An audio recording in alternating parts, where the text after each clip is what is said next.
This is a production of Cornell University.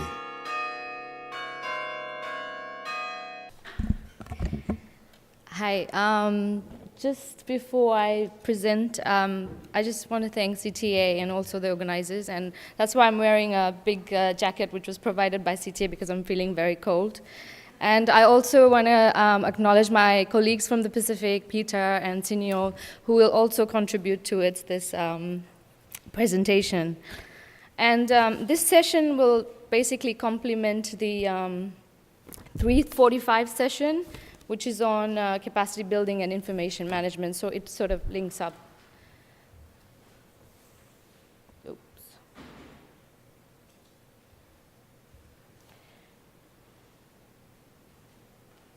Okay. Okay. Okay, so my name is Anju Mangal, and I work for the Secretariat of the Pacific Community. And just like a few hours ago, I was talking to someone, and they asked me where I was from, and I said I'm from Fiji, and they had no idea where Fiji is. So I thought I should put this up to say, okay, Fiji is there, so if you don't know, but maybe it'll be good for you to Google it. And this is the region we sort of represent and we work with. And PNG is here, and also Peter Walton that works with Vanuatu, and also PNG, Solomons, yes, sorry. Okay, about my organization, it's a regional international organization, and we work in the area of agriculture, forestry, water resources, transport, energy, ICT, media, human resources, and etc. And we work with the 22 Pacific Island countries and territories, and our original founding members and funders are Australia, France, New Zealand, and the United States, and also our other partner organizations like CTA and FAO, which also contribute towards the funding. So if you want to know more about SPC, you can Google, or you can go to that URL. Before I talk about the whole knowledge management process in SPC, I work for the Land Resources Division, and my role is basically to provide the ICT or to coordinate the ICT activities within the Land Resources Division. And this is basically our structure, and all the ICT component and IKM component has to be sort of, has to ensure that everything here is linked. So it includes, like, for example, animal health production, plant health, land use management, etc. So it's quite big, and we have more than 300 staff. So what is the knowledge management? This is sort of a very new concept that came about for us in SPC, and I'm not sure how many of you understand the concept, or the definition. The knowledge management, it comprises a range of strategies and practices used in an organization to identify, create, represent, distribute, and adopt insights and experiences. Now, previously we were talking about information policy, and there's also information management, and now there's also talking about ICM, information communication management, and now we're looking at information knowledge management. So there's so many already. So how does this make a difference, or how does this have an impact to our communities that we work with, is the biggest question that we need to ask ourselves.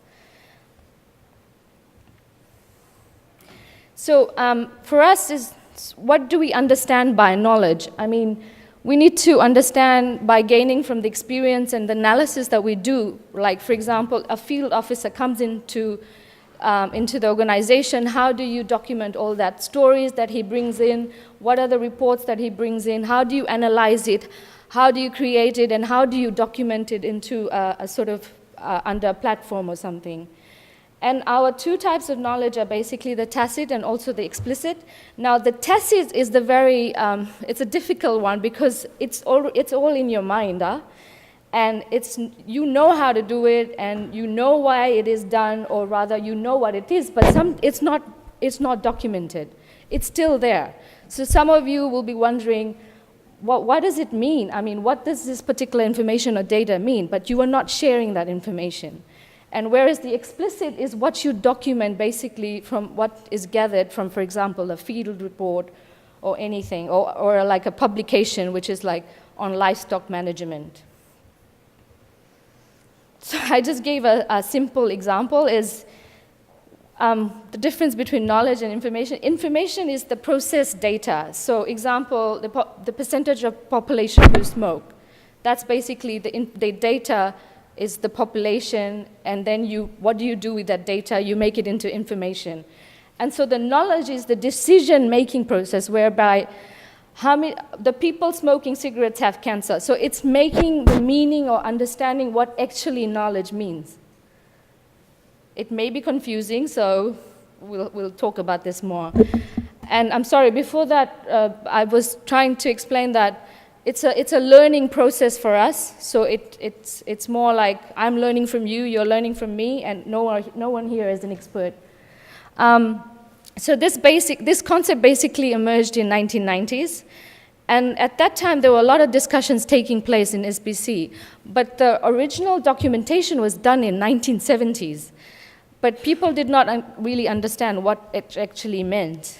And in 2005, our division basically started the journey of introducing the concept of knowledge management. And why did we want knowledge management? It was because there was a need to improve the internal data and also information management to create mechanisms to benefit from the knowledge that the staff is bringing into the organization, and how that information is going to the communities was something that we needed to understand. So in 2006, we developed the information knowledge management strategy to basically assess the situation of what our organization had and evaluate the information systems and ways of accessing and disseminating information to actually, from a theoretical perspective into to practical. And so we had a plan of action under this, which was covered under the activities. And this was basically outlined in the IKM strategy. So the question is, where is decay? Where is the knowledge in LRD? So it's still in the minds of the people, the staff. And to get that is the most difficult or the most challenging bit. And the explicit mostly knowledge is the work files that you have, the duty travel reports, consultancy report, training manuals, survey reports. But how is this knowledge managed and shared and made easily accessible is through the knowledge management process. Now within LRD, we have a lot of activities that are related to ICT. And some of them are like, for example, the LRD website, and we've got the monthly newsletter, which is available on the website. But we also have to make sure that we need to look at the traditional bit, where the traditional media, whereby you have all these publications published in hard copies, because we cannot rely on just ICTs. We already have a lot of existing LRD networks, for example, the emerging tools that we have, the social media tools, the wiki, and what we are doing in terms of getting staff to collaborate, for example, using Google Docs. That's what we do internally to collaborate with each other and to share and to basically learn from each other or whatever's going on. Now, we have a lot of success stories and ongoing initiatives. And one of the things that we did was, during the knowledge management process, was to create like a seminar whereby staff would come together and to sort of talk about what's the work they were doing, and also to learn from your stakeholders, because I don't know what they are doing in their sector, or I don't know what this person is doing when they're going out in the field. So how do I need to learn from them is what we did, sort of using a KM seminar approach. And what we call in Fiji is the Talanoa session. That's the informal session. You have, we usually say we were surrounded by drinking Yangona, the grog, and basically the traditional drink. And then we talk about what may not be, like formally documented. And this is one of the most important things, because sometimes you don't talk with your stakeholders in a very formal process, but when you're out of the room, in a very informal process, you do have sort of interaction, and you learn a lot from that. So what did we do with this whole knowledge management concept? We sort of created this knowledge base, and we had an intranet, and we documented like the management system. So we have a naming convention which was formulated. Basically, all file names have a certain naming convention. So it's easy for us to search where this particular information is. That's the intranet. Now we've got also other portals. For example, these are the extranet portals that we design for our stakeholders, not necessarily for our internal staff. For example, the Pacific Agriculture Value Chain portal, which is designed for our value chain stakeholders like the farmers, the producers, the importers, the exporters, and also generally the youth that are working in the area of value chain. Now, during this process, we had to, because it was a learning process, we had already done so many activities under the 2006 KM strategy that we had to revisit the 2000 KM strategy and look at what were the successes and what were the failures, and did we need to change the methodology and process to be able to move forward and to say, okay, we are doing something right, or maybe we are doing something wrong. So that's something that we are doing now, an ongoing initiative. We have a KM team that basically looks at ICM, for example, the Information Communication Management, whereas looking at publications to be developed, looking at manuals to be developed, how the communication process is ineffective, how do you communicate with your stakeholders. We've got our website editors, which basically just look at how they need to upload all the information. And what we do is internal training is very important, and capacity building, because we don't rely on just one person, but we look at overall like how many people we can train, so that person basically can provide some sort of support in case I leave or someone as a web administrator leaves or something.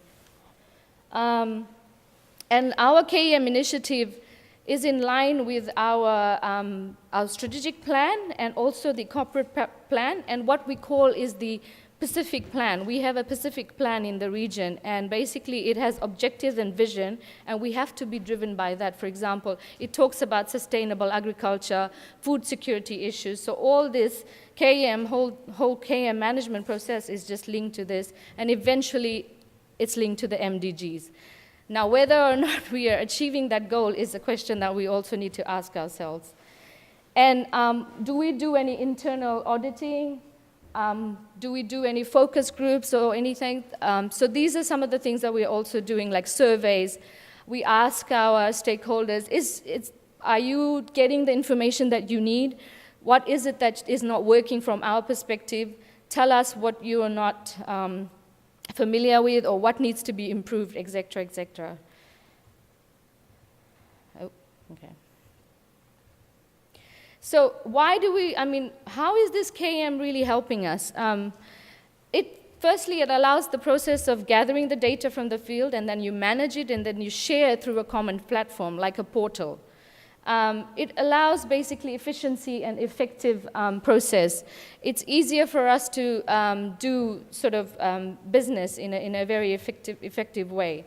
And also to avoid reinventing the wheel, because we know that this particular project is designing a portal. So in order to not to reinvent the wheel or not to repeat the mistakes that they made, we need to learn from them and to see what they're doing wrong or what they're doing right, and how we can learn from that, and how we can manage to develop a portal.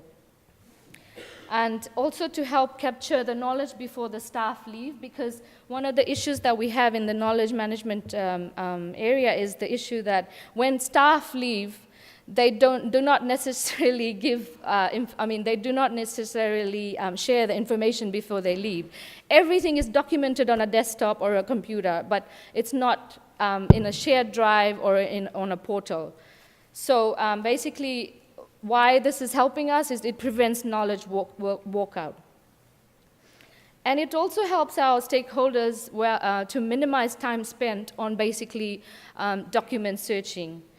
One thing we've noticed, it enhances staff working relationships, and it also improves the collaboration between us. Like, for example, we have been training agriculture people who have no clue on ICT how to actually upload information on the website. So this sort of improves collaboration, and also it improves the training skills and learning from each other.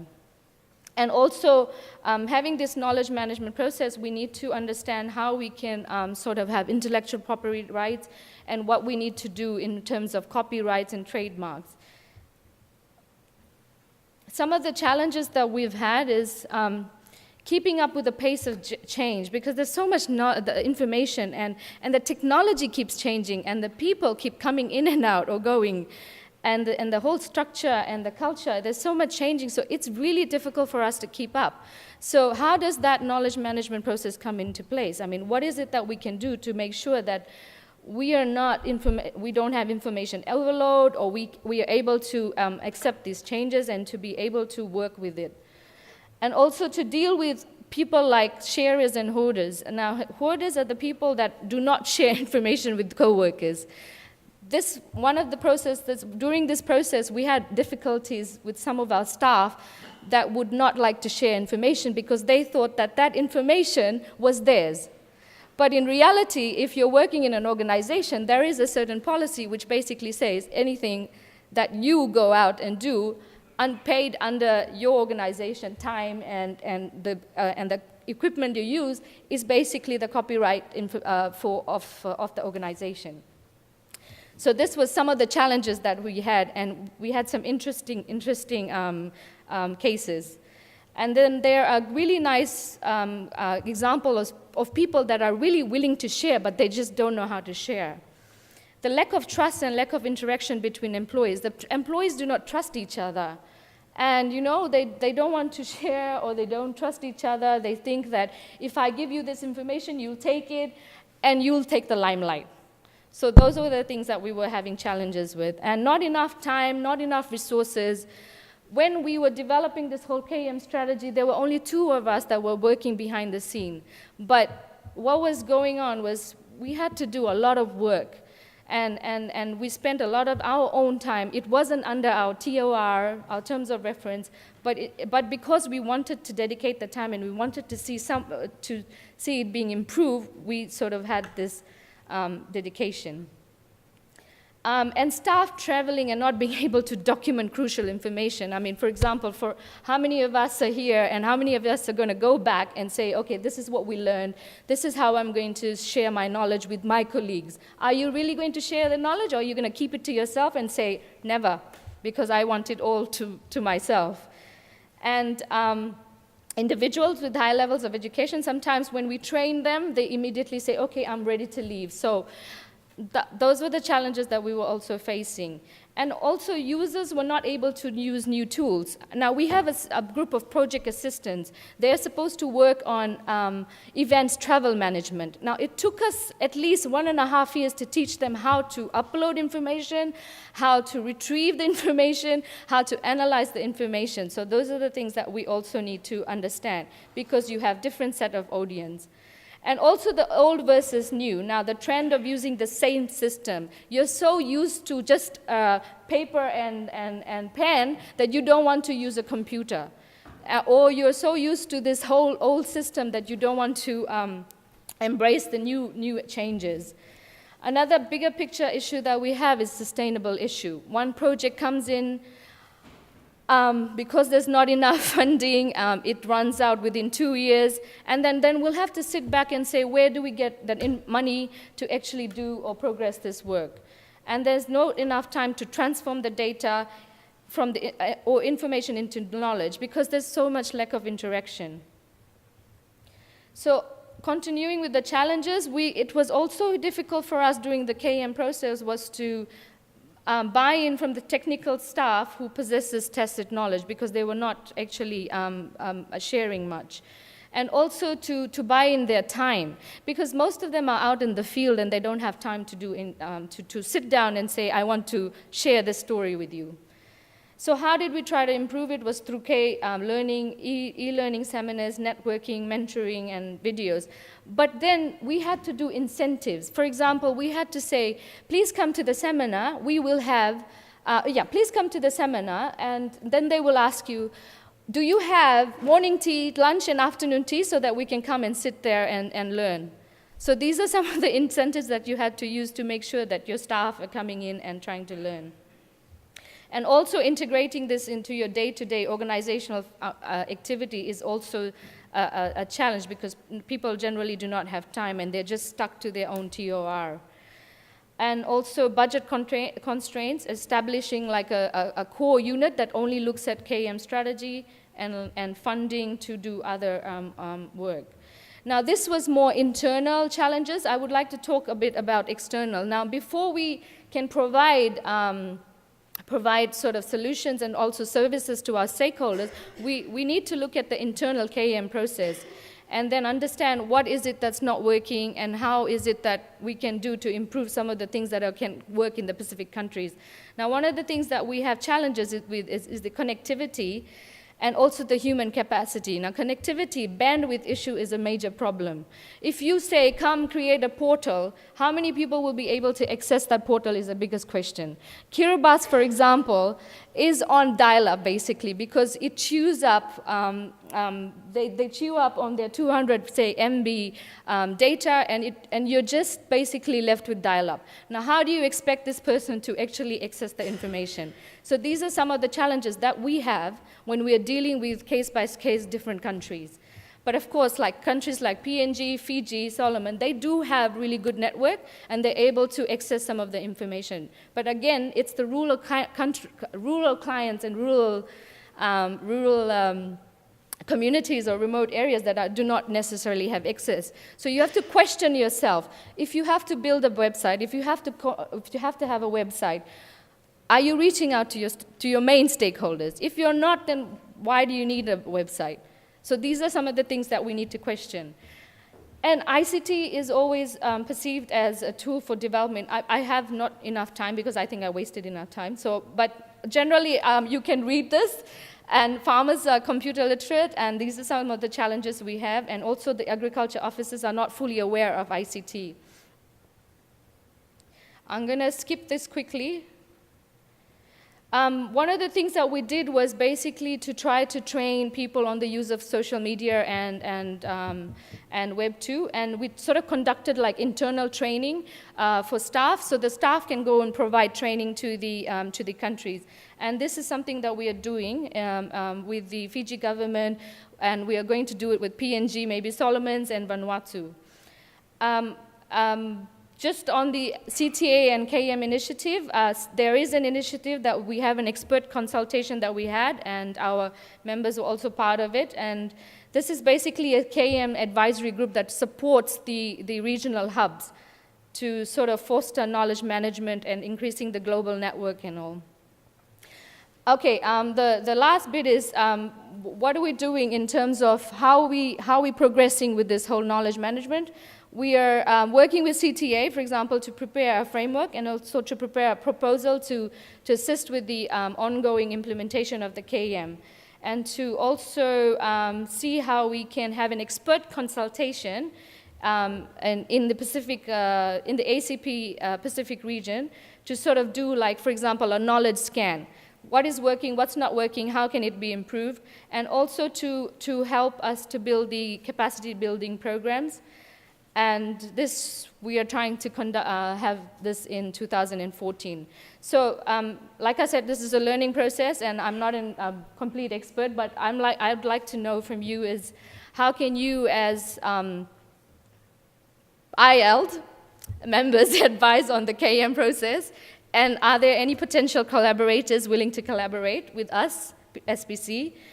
And looking from your kitchen, what you've learned from what you've cooked. So how do I need to learn and to share that work that you're doing in KM process? So maybe some of you have learned this, and maybe some of you are doing this, so I'd like to learn from you. And also to share and document stories on what the successes are and how we can learn from it. So I'm asking you these questions. Not necessarily you need to ask me these questions, but again, like I said, this is a learning process, and I would like to learn from you. Thank you.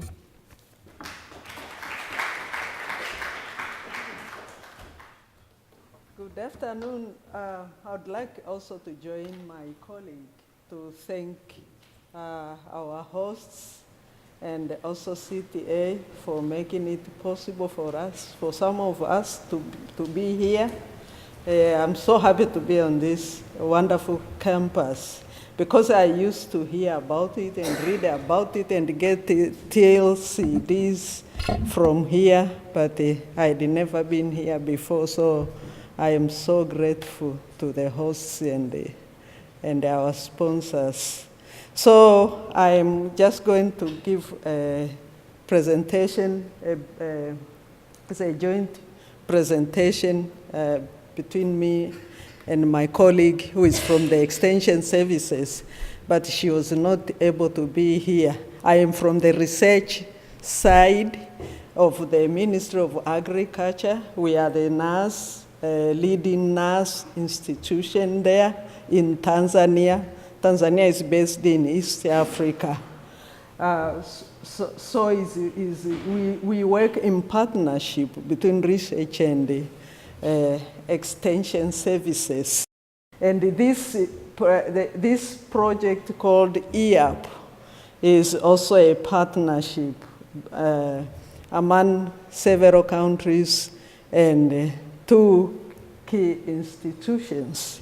So EAAPP is the Eastern African Agricultural Productivity Program, and it is implemented by 4 countries in Eastern Africa.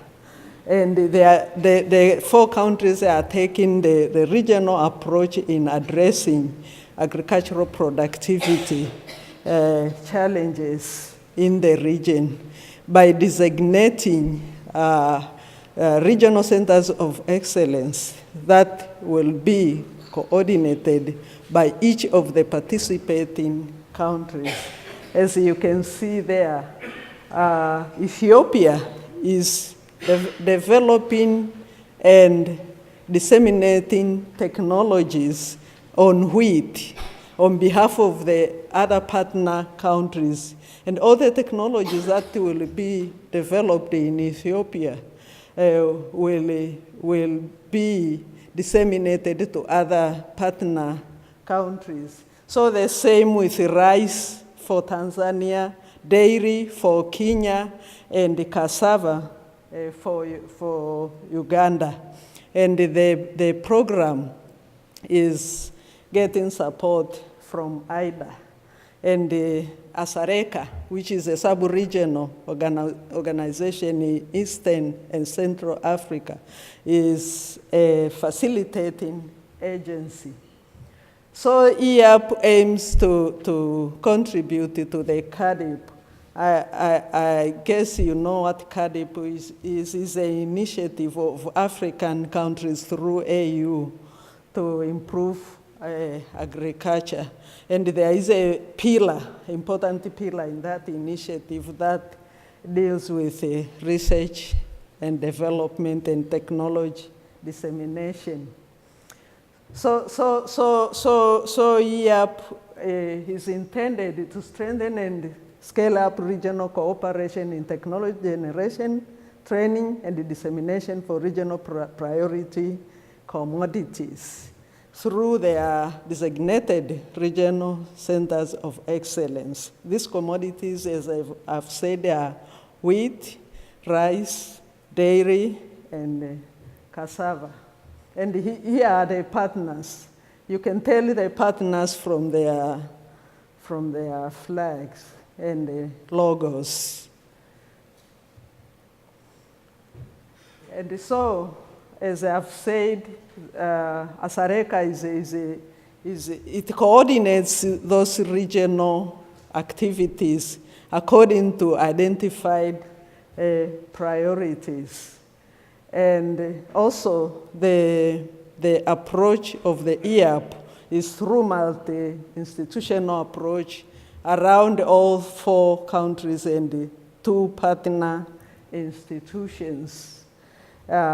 So more on EAAPP you will read, but it's the regional centers of excellence are intended to spearhead application of cutting-edge science for improving livelihoods of people in the region by taking the regional approach.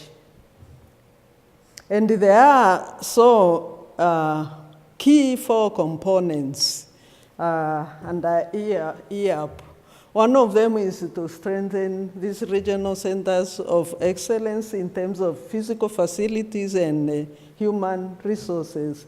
And the component number 2 deals mostly with research aspects, that is developing technologies and also dissemination, but the subcomponent, one of that second component is the one that deals with research.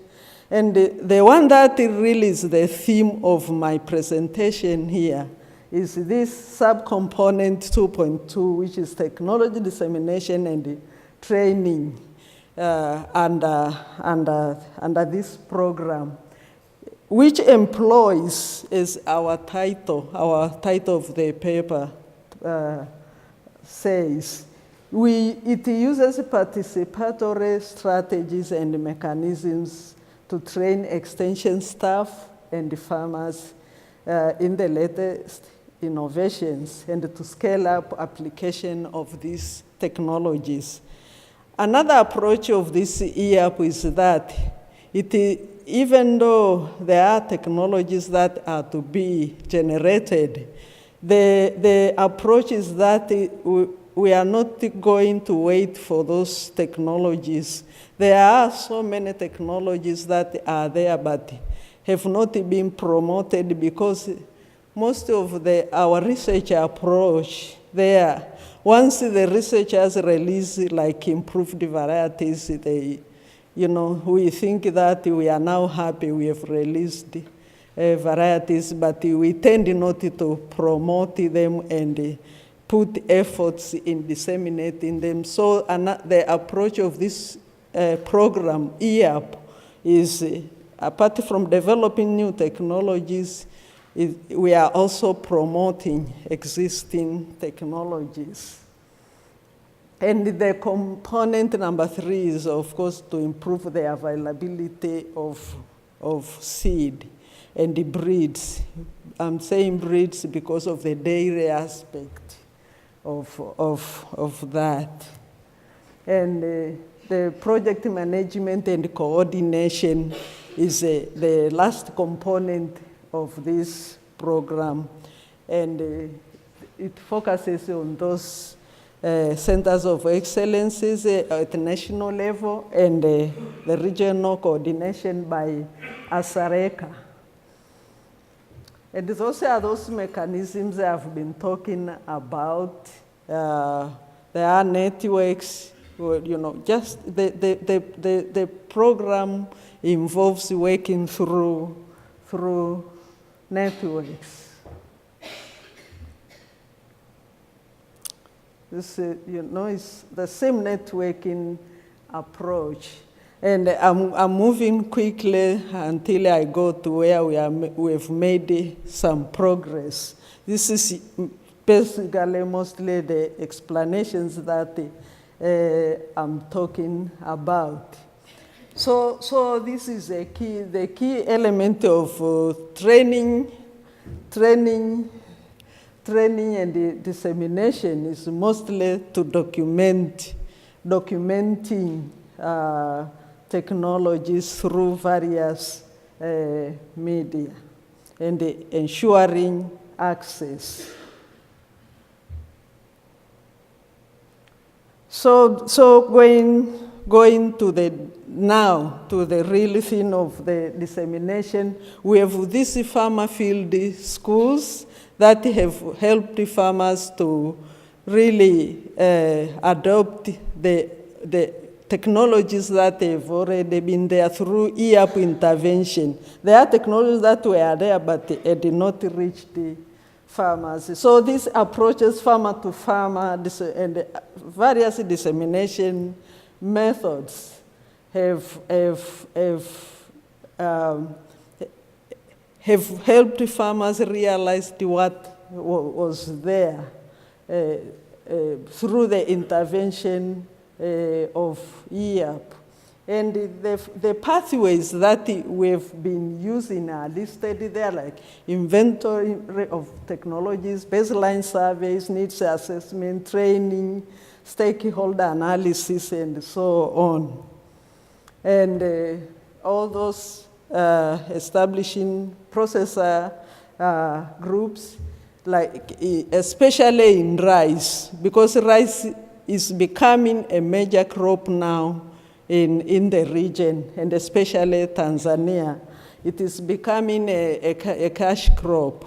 The traditional cash crops are being overtaken by rice. And one of the interventions that have led that through this project. And so we have several accomplishments. The identification of those technology pathways, and the number of inventories, and various approaches that have been employed so far through this EAAPP. And so one of the major success stories related to this implementation is one on dairy, where farmers went to Kenya, where there is a dairy center of excellence to study the technology, because as Kenya was more advanced in dairy production, so the center of excellence is based there. And so some farmers went for study tour, which really made some difference to those farmers. Like this lady, she just took some packaging materials and say, why can't we use them? And then it made a lot of difference in her life and her community. She's there. She's using the material better and to improve her company, and to earn more money, and to improve the life, the livelihoods of her community. And also we have the rice. Rice, the EAAPP, one of the interventions of EAAPP is the introduction or upscaling the system of intensification, where you use less water, and you also change space a little bit, and also the time of transplanting, and you make a lot of difference. You get yield 10 times. And it was just a minor intervention through this project, and it made a lot of difference. And most of the farmers there around Lake Victoria were fisheries, and that guy has just abandoned his fishing gear and become rice or paddy farmer. And it just changed their lives. You can see the house on the left. It was the previous house of that family. But just within 2 or 3 years of implementing this program, it just made a lot of difference, and forming credit unions, and they are selling a lot of rice. So the intention here now these successes through various approaches of technology dissemination can be disseminated to other countries to make some difference in rice production. Farmers, teaching farmers, training farmers is very important. There are 2 farmer schools that have been established, and they are getting support through this project, and empowering farmers is important for sustainability.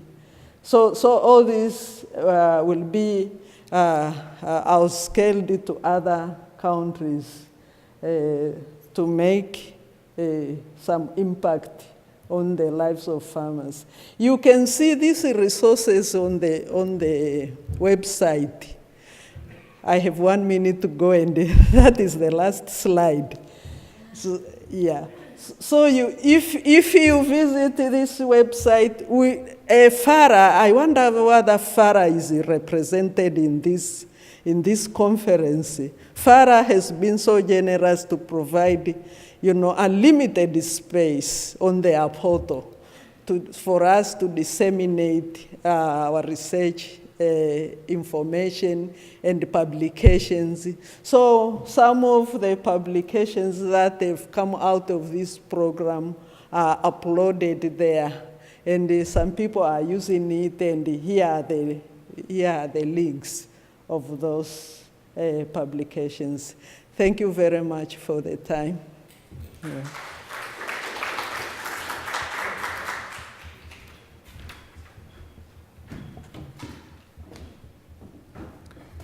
Thank you, Ms. Janet. That was a very informative presentation on East African Agricultural Productivity Program. I request Ms. Manju, could you please come over to the platform? And the house is now open for questions. If you have any suggestions, or if you would like to add something, or if you're working on a similar topics, you're requested to give your questions and suggestions.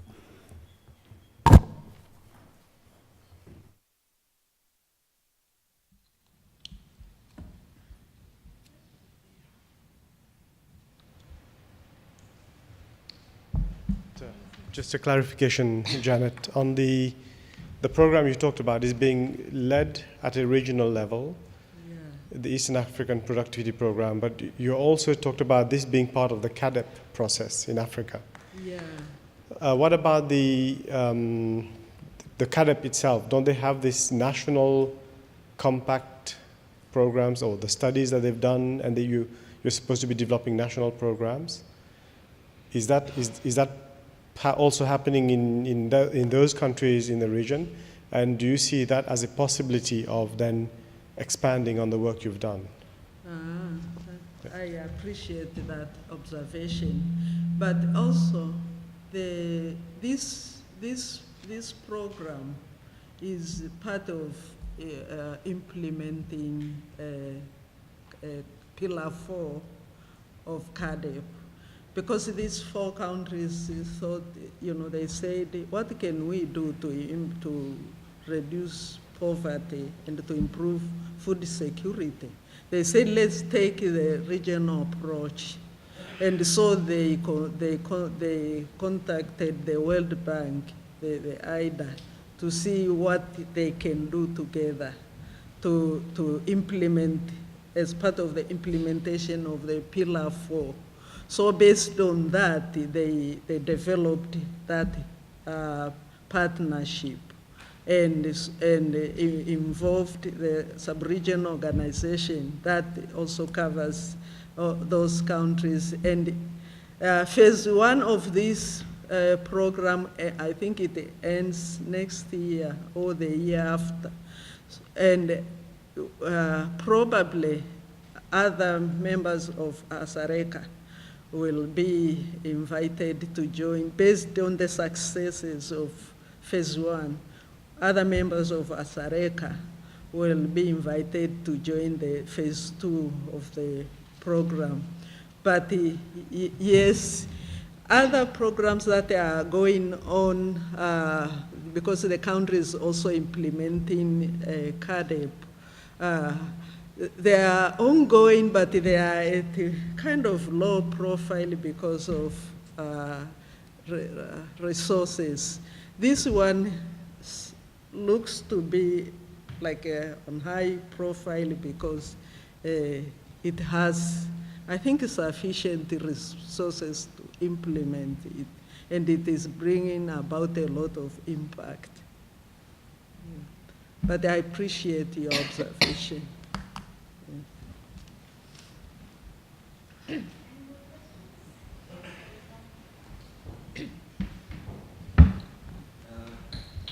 I'm Fred Awoma from University of Hohenheim, Germany. I'm doing my master's in agricultural economics. You said something about, concerning your program. I want to know what is the criteria you use to kind of give your information or give the rights or whatever to the people, and what is the estimated cost, and what does it take for someone to leave his trade to join your program? Thank you. Thank you. These 4 countries, they set together to identify national priorities. And they realized that they shared, when they looked at national priorities and the problems, they thought that they shared lots of agricultural production problems and challenges, as well as their priorities. So they said, why can't we work together to address these challenges by designating countries that have comparative advantages in various commodities? Because like Kenya had a comparative advantage on dairy research, technology generation and dissemination, then Kenya was assigned by other countries to lead, to take a leading role in developing and disseminating dairy technologies on behalf of other countries. Same with cassava in Uganda, and wheat in Ethiopia, and rice in Tanzania. So that were the criteria: comparative advantage, as well as common challenges and common research and dissemination priorities. So you said if you want, are you from the region? I think West African countries, I think, are implementing similar program, but I don't know about the Central African countries. But I guess if you want to do your study in relation to this program, I don't think there will be a problem at all in working with us as a research partner. In fact, some of the grants, sub-grants under the program, people are told you'll not get this grant if you are doing it alone. You must do it in partnership with someone from another country. So if you are a student, probably you might qualify. But you may wish also to consult with the West African, which are close to Cameroon. In Nigeria, Ghana, they have a similar project. You can also, who was talking about the policy this morning, this afternoon, yeah. You can influence decision-making by advising your authorities or your government or your regional partners to develop something like this. It is really a good approach in addressing similar challenges in the regions, in the countries that they have common problems and priorities and environments.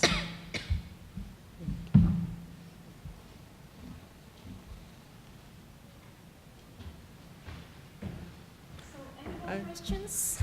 I think we can take up one more question quickly. Yes?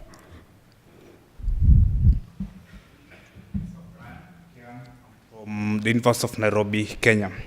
My question is for the lady who was handling the presentation, the challenges and opportunities, information and knowledge management within regional organization.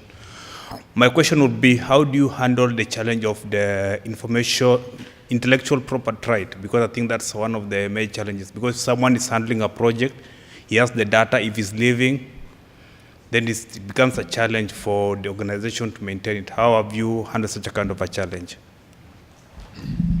Well, we actually have a policy on that, intellectual property rights, and it's under our corporate identity.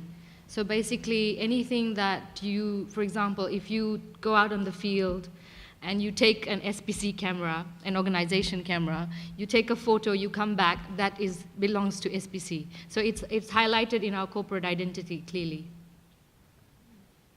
Is that okay? But even when we had the corporate identity, I'll give you an example. One of our staff went out to the field, and it was SPC, it was our organizational time, and it was, he was an SPC staff, but he took the SPC camera, but he took the photo. So he comes back, and we are like documenting it under the image library, and we practically said, okay, this is an SPC property. And then he goes, no, this is my property because I took the photo. So my name should be written on the photo. So photo should be captioned Warrior Orapa. And we were like, okay, this could be a real issue. It was very challenging because he had some interesting points, but we were also trying to make, okay, this is the corporate identity. It's already specified in the SPC policy, so please, let's just work on that and basically abide by that. But yeah, you face a lot of these challenges. Thank you, Ms. Anju. I have a small question. You said that the people do not like to share the information they have. Why do you think the people do not like to share the information?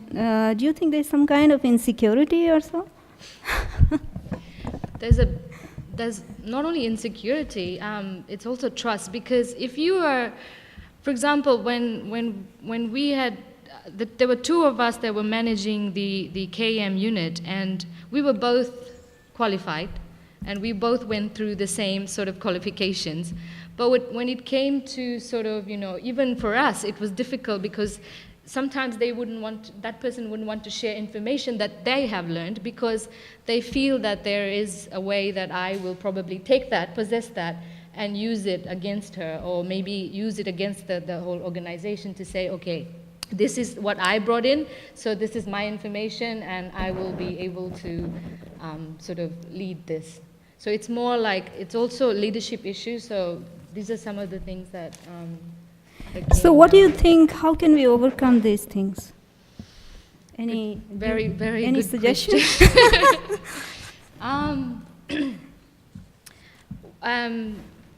We did have one of staff that basically did not like the idea of these two ladies that were going to places to sort of learn and get qualified in the KM management certified, sorry. And she questioned and raised as to why were we going, because she could be the one going. And so I guess at the end of the day, it's more like a decision-making process. But if you clearly specify this in your strategic plan, and also if you clearly specify it in your sort of your policy to say, okay, this KM unit will lead this sort of KM process, then I don't think there is an issue.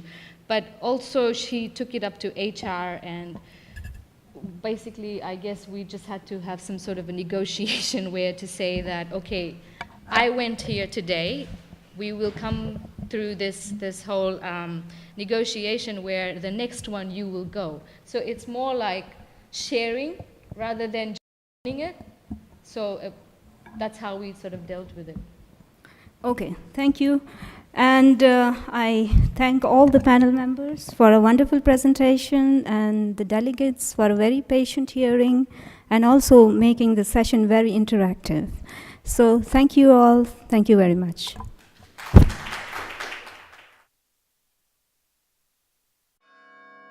This has been a production of Cornell University. On the web at cornell.edu.